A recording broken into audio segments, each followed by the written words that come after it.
Hello, and welcome to Barely Contained, taking a trip to the furthest end of the celebrity journalism pier. And on this fortnight's edition of Whack-A-Mole, we have the rise and fall of the Burton and Taylor of reality TV, a music legend gets restless around the Pope, and Jeremy Kyle forgets his shoes on a trip to Barbados. Hello Matt, how are you? I am very well indeed, how are you? Yeah, pretty good, thanks. Now, I understand you have a little bit of, rare bit of housekeeping. Yeah, I have. I've got a couple of things I want to mention. Listeners to last fortnight's podcast will remember, and I'm sure you do, Chris, our reference to the film Three-Headed Shark Attack. Yep. And we did say that we would possibly watch and kind of do a director's commentary on that for the next podcast. I mean, we decided not to because we watched the trailer and it's shit. Yeah, it's not really worth even a trailer. But we did find out that it was the sequel to Two-Headed Shark Attack, which was a film about experiments on sharks, which made a mutation of sharks get two heads. Three-Headed Shark Attack was an experiment which gave a shark three heads. That was followed up by Four-Headed Shark Attack, which was an experiment, etc., and so on. Yeah. Five-Headed Shark Attack, and I can announce that coming out this month is Six-Headed Shark Attack, which is a film about experiment on a and etc. Yeah. So look out for that at your local View or Odeon. And realise it's not there. And then maybe look on some obscure online portal. Yeah. What was the one that we were talking about last week? Blip.tv. Blip.tv. Yeah. Check out Blip.tv. God bless him. Also, we should mention, because he's come up a couple of times on the show, for indeed they were the title of one of these podcasts, Barry Chuckle, who's passed away since the last rest in podcast. peace, Barry. So, in your memory, Barry, after recording this podcast, Chris and myself will be asked to look after an entire zoo for a few days by a complete stranger with hilarious consequences. And to be fair, when we did a Twitter poll over who would be a better performer at a North Wales nightclub, just to know, Barry, that you and your brother absolutely destroyed Jordan or Katie Price. I think it was something like 8 votes to 0. So, I mean, that is something to take to one's grave. Got first story this week, Chris. This is a cracker, really fantastic bit of journalism. This is in the mirror.co.uk, byline by mirror.co.uk. That will become quite obvious. Quality piece coming up. The headline is, "He would vanish for days on end. Why Gemma Collins split from James Argent. Gemma is said to be sick to the back teeth of Arge's S***T, which, I mean shit. It's shit. Okay, so the intro, and this is, so bear in mind that we've been told from the headline that this is about Gemma Collins' split from James Argent. The intro is Gemma Collins a split with long-term boyfriend James Arthur after... Excuse me? Long-term boyfriend James Arthur after he would vanish for days on end. So, straight away you can see the New York Times level of fact-checking that's got into this story. Didn't James Arthur, wasn't he on X Factor? James Arthur was on X Factor. He won it. Do you know what year? No. Do you want to have a guess? 2014. 2012. Better known in my mind. He was on the end of one of my favourite ever kiss and tells a year later when it was revealed that he told the girl to pick up a £5 bottle of Blossom Hill on the way to his flat, which he then proceeded to drink from a mug. Nice. Kept his socks on while having sex. Stopped off halfway through because Ryland Clark was on TV. Which, take that whichever way you will. Put you off your stroke, so to speak. We continue. The Meme Queen GC. Okay. I don't know if she's known for her memes. Did she? No. Did she create that one with a dog in the burning room saying this is fine? Yeah, possibly. Or that guy who's holding onto his girlfriend's hand and has his head turned by... Oh yeah, and he's always looking at something. Yeah. The suggestion is looking at something better. Yes, I think that is what the point. So possibly he'd be looking at another... In this context, he'd be looking at any other article. Yes. Yeah. The Meme Queen GC, who is currently filming her own reality TV show, is believed to have pulled the plug on the relationship after curvy Arge disappeared on a mini break in Spain. I think it's quite refreshing that for once the person who's described as curvy is the male in the relationship. Yeah, although I don't think it's meant in any way as a I mean, oh no, yeah. I mean, it's saying fat Arge disappeared on a mini break in Spain. One-time Netflix ambassador Gemma. Right. So, I mean, was she an official Netflix ambassador, or was she once in a pub and someone said, "Oh, there was nothing to watch on TV last night"? She went, "Oh, babe, you want to try that Netflix? They've got the whole of Only Fools and Horses on there." Now, when Netflix did their first listing on the NASDAQ stock exchange, I can't remember seeing Meme Queen GC along there. I think she rang the bell that day. I think they got her in there. It would explain the surge. Netflix ambassador Gemma is thought to have told Arge that she had enough of his partying ways. The pair famously split in 2012, but we on and off for the next few years. I mean, are on and off, a mistake. And of course, we all remember that 2012. Yeah, it wasn't the year of the Olympics or anything special. It was Gemma and Arge. I mean, for a lot of people, famously, they can't remember that Olympics without it being kind of dampened by the split of Gemma and Arge / Arthur.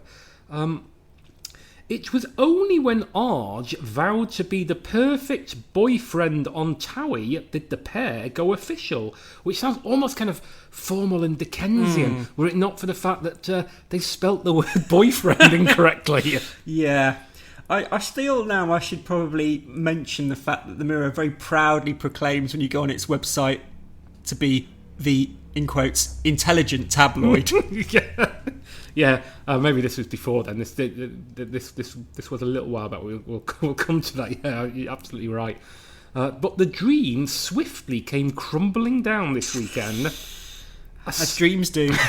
A source told The Sun, so what they've done here is brazenly cut and paste the story from their most vicious rival. It is over. Gemma dumped him after growing sick of his going out and then just disappearing, not telling her where he was. Mm-hmm. He was regularly going AWOL, and quite simply, Gemma had enough. She's got loads of exciting work things coming up, and basically doesn't have time to deal with his shit. Now, I've noticed that in a few of these comments on what befell their relationship, there's been some, you could say, almost puffing up of Gemma and what she's doing and what she, I'm wondering if this might continue. I think it might, Chris. She's got loads of exciting work things coming up.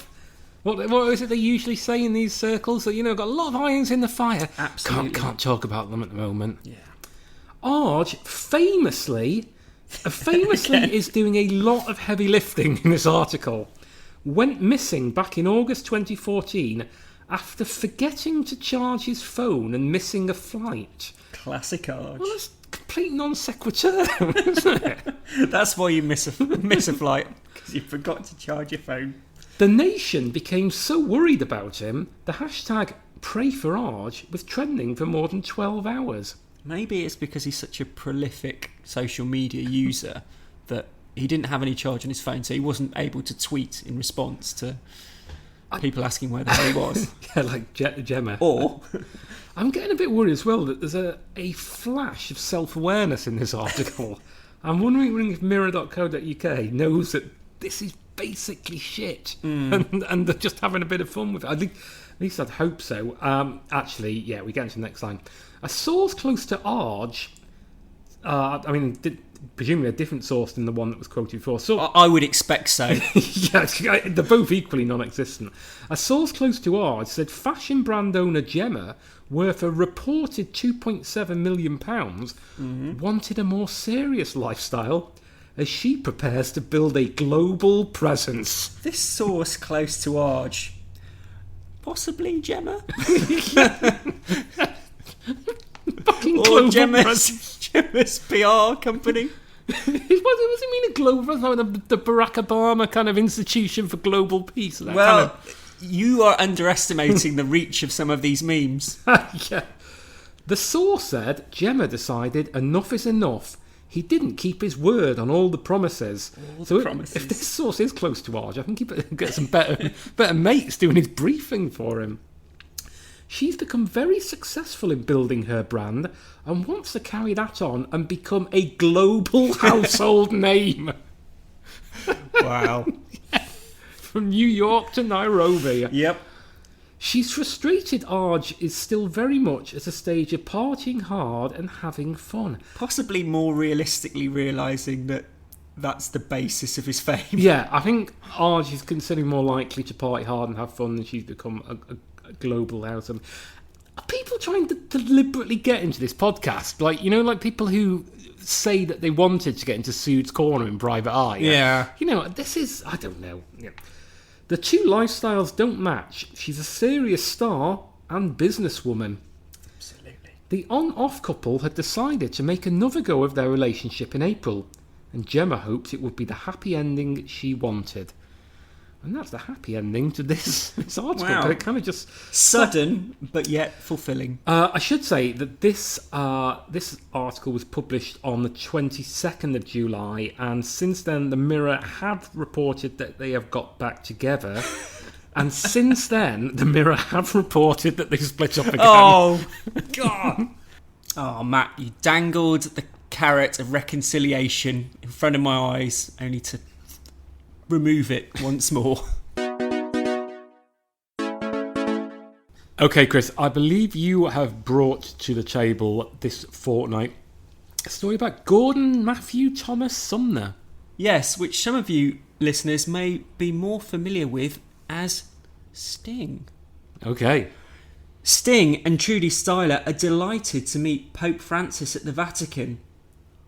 But Singer gets very restless while waiting for Pontiff to appear. This is by Rebecca Davidson for the Mail Online.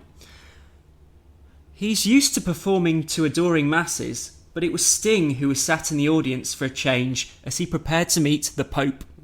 The iconic rocker, 66, joined his wife, Trudy Styler, 64, at the general audience at the Paul VI Hall in Vatican on Wednesday. While waiting for the Pontiff, Trudy excitedly took photos on her phone while Sting appeared a little restless. Okay. Evidence so it didn't happen? Well, there are a few pictures. If you go on and look at this site, which I very much recommend that you should do, there's lots of pictures of Sting and Trudy, and in a few of them, it's fair to say Sting does look a little bit bored. And I want to run this by you, some of the captions of varying quality. The first one, if I ever lose my faith in you. Not bad, Pope. Yeah, all right. Yeah. Sting song. Yeah, that's not bad. Number 2, sending out an SOS. Okay. I could have been sending out an SMS, couldn't he? He could have been if he was texting a friend. That's what I'd have done. Or number 3, an Englishman in the Vatican. Which, call me a stickler, but I don't think that really scans. Not brilliant. Yeah, that's so lazy. It's admirable. However, they both had huge grins on their face when the Pope, 81, appeared and came over to personally address them. Trudy looked incredibly chic, wearing a long black dress which had sheer and embellished sleeves. She also wore a pair of oversized sleeves. I genuinely don't know what that means. What's that mean? Just lots of sleeve. There were undersleeves, oversleeves, wombling free. It said sleeves on her sleeves. Sleeves on sleeves. Sting wore a grey suit with a simple matching t-shirt underneath, taking off his jacket when the weather got a little too much for him. I think they're sort of... It's like they're trying to insinuate that he's like this really old man and he can't hack it anymore. He's getting restless, crotchety. He can't take the heat. He's having to sit down. I mean, let's be honest. If we're going to really delve into Sting's patience, one of the things he's most famous for, apart from, the work of the Police and Sting, is his ability to have sex for many hours at a time. So, we can't be too dismissive and suggest he's just restless. Yeah. I mean, he's zen-like. He certainly has a zen-like quality to him. Perhaps he needs that sex to kind of keep him going, although I suppose in the queue at the Vatican would not be the place to engage in that. Although he's got a liberal pope, this one, isn't he? He was very restless. I don't know why they capped that up. Maybe to suggest that he had the squits or something. I don't know. And if you're interested, the Pope was wearing a white cassock and matching Zucchetto. The musician wore the same suit when he was last pictured out with Trudy at the American Ballet Theatre's Spring Gala in NYC back in May. And the Pope wore the same suit when he was last pictured meeting people in the Vatican. These men in their advanced years, they don't care anymore. They just turn up the same clothes. Sting, otherwise known as Gordon Matthew Thomas Sumner, has been married to Trudy for 26 years. Sting is currently on tour with Shaggy, a Jamaican musician, singer and DJ. They will be promoting their new album 44/876 until mid-October. Just in case you wondered how long they were going to be promoting it. Yeah. I was like, oh my God, I better get there quickly in case I miss any appearance on a regional radio station. The most important thing to me in any kind of music is surprise, Sting told Rolling Stone. I'm surprised Shaggy's still going. Adding, bang! Why didn't the Pope meet Shaggy? He should have done. It wasn't him. Yeah, exactly. And everybody is surprised by this collaboration, by what they're hearing.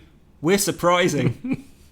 I can guess what it sounds like. Yeah, not good. Not going to be good at all, is it? For fans curious about the album title, Go anyone? No. 44 is the area code for Great Britain, whereas 876 is the area code for Jamaica. For Mail Online reporters keen to fill up space, the Shaggy hit Mr. Boombastic was once used in a Levi's commercial in 1995. That could have also filled in a bit of space. Meanwhile, back in April, Katy Perry, 33, her boyfriend Orlando Bloom, 41, and Katie's mother Mary met the Pope after attending a Vatican health conference in Rome. And this is an even better way of padding out a story. So if you've still got 300 words to fill, simply list everybody else one of the protagonists had met. Who has met the Pope recently that's moderately famous? Katie told the August issue of Vogue, "My mom has prayed for me my entire life, hoping I'd come back to God." She added, "I'm such a big fan of Pope Francis. It's a combination of compassion, humility, sternness and refusal. He is a rebel for Jesus." Didn't he do an album a couple of years ago? He should partner up with Shaggy. Possibly, yeah, that would be good. You know, it wasn't him. It was the Pope. It was the devil. It was the devil. Matt, now to round things off, I understand you have a piece about a daytime TV institution. That's right, because we don't normally get this far into the podcast without talking about a complete non-story about somebody on daytime TV. This is from The Sun, and it's Totally Relaxed. Nice. T-O-E. Yeah. Jeremy Kyle goes shopping barefoot with fiancée Vicky Burton in Barbados. Mm-hmm. This is by Lauren Clark, and it starts off, Jeremy Kyle was spotted shopping barefoot in Barbados yesterday with his fiancée Vicky Burton. The TV star, 53, looked relaxed as he picked up supplies while on holiday with his future third wife, but he appeared to have forgotten his shoes. Had he? That's really? What I thought. I mean, do many people go out on holiday barefoot and go, I forgot my shoes? This feels a little bit awkward underfoot. I wonder what it might be. Although it'd be good episode of his show. You know that title at the bottom that says, so it could be like, I forgot my shoes on holiday. I forgot my shoes and my future wife is worried. Making his way to his car, Jezza looked like he was in full holiday mode. We've already established he's on holiday. Having swapped his trademark blue shirt and suit for a navy Ralph Lauren t-shirt and red beach shorts. Trademark. Also, it's amazing, mind-blowing that somebody may attire themselves differently on holiday to the standard work environment. Yeah, I mean, he can't sell the seriousness of a lie detector test or a result revealed if everyone can see your toes. It'd be like if you saw somebody you knew on holiday was a policeman and go, well, I think that's PC Gordon Cowans, but he hasn't got his helmet on. Yeah, he's wearing a global hypercolour T-shirt. Yeah, he's got a baseball cap on that says Boob Inspector. He was joined on his outing by Vicky, 36, who he got engaged to earlier this year. Mm-hmm. She dressed for the sunny Caribbean island in a floral dress and a pair of bejewelled sandals. She dressed for the sunny Caribbean island? She dressed for the sunny Caribbean island, okay. Yes. Yeah. Right. The couple are on their break with some of the TV host's children. Then it takes an unexpected turn, because, as is probably obvious by now, the only thing they've got to work with is one photograph of a man walking down the street with no shoes on. It comes after Jeremy revealed he likes to sit on the toilet for half an hour to get some peace and quiet from his family. Okay. The star admitted he sometimes needs a break from girlfriend Vicky and his kids Harriet, Ava, Henry and Alice. Mm-hmm. Interrupting one of the guests on the Jeremy Kyle show, he said, "Can I just say, from a male point of view, half an hour with peace and quiet with the door shut and a newspaper or your phone is the greatest moment of the whole day." Or possibly a wryly amusing podcast. Yeah. Also, Jezza. I just realised we've basically done this before. It was Ken Barlow. Ken Barlow from Coronation Street. Yeah. Although, to be fair, he can beat Jezza here by several percentages I'm not going to work out in my head, because he did it for 2 hours, didn't he? Yeah, but didn't he? He was sort of meditating. Yeah, he meditated with. Jeremy appears just to be hiding. The thing is, you don't want to be hiding or straining in that environment. You know, if you're meditating, that's fine, but hiding and straining, it's not going to be good for you. Honestly, no children, no women, peace and quiet. He then asked the cameraman Steve if he agreed with him and asked him how long he spent on, quote, the Carsey, but his response couldn't be heard amongst all the laughing. Okay, it's nearly done. Nearly done, everyone. After that interregnum, it moves on to the TV presenter is set to marry for the third time after popping the question to his children's former nanny, Vicky, early this year. Oh, that old cliche. The children's former nanny, honestly. Get yourself on the Jeremy Kyle show.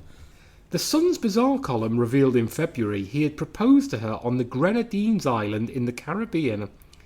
Their engagement came just over a year after the couple made their relationship public. Swanning around the Caribbean. Well, that's what happens when you're a daytime TV presenter. You can't afford a pair of shoes, but you can afford a holiday to the Caribbean. Yeah, it's a solid lesson. Well, that's been another episode of Barely Contained. I hope you've enjoyed it. If you want to contact us on Twitter, remember you can get us at @barely_pod. And we also have a Facebook site if you look up Barely Contained. I think Barely Contained the podcast. We'll see you right. That's about it. I mean, just to say thank you very much, Matt. Yeah, it's been a real pleasure. It's been a good one, I think. Yeah, I think we've definitely not wasted the last couple of hours of our lives. Exactly. Bye. Bye.